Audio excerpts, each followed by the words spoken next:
प्रमुख पाहुणे, पूज्य गुरुजन वर्ग व माझे बालमित्रांनो, आज मी तुम्हाला सावित्रीबाई फुले यांच्याबद्दल 4 शब्द सांगणार आहे. ते तुम्ही शांतपणे ऐकून घ्यावे ही नम्र विनंती.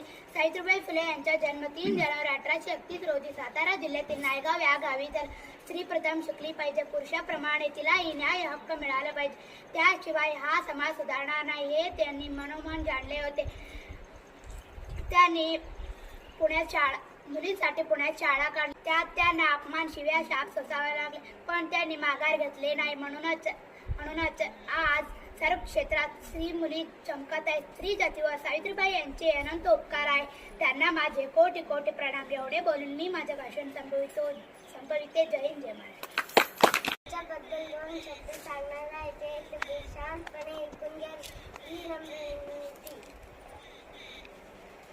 लेख वाचवा, देश वाचवा, स्त्री जन्माचे स्वागत करे अशा गोष्टी आपल्याला वारंवार ऐकायला मिळतात. कारण आजच्या समाजामध्ये मुलगी पोटात वाढते.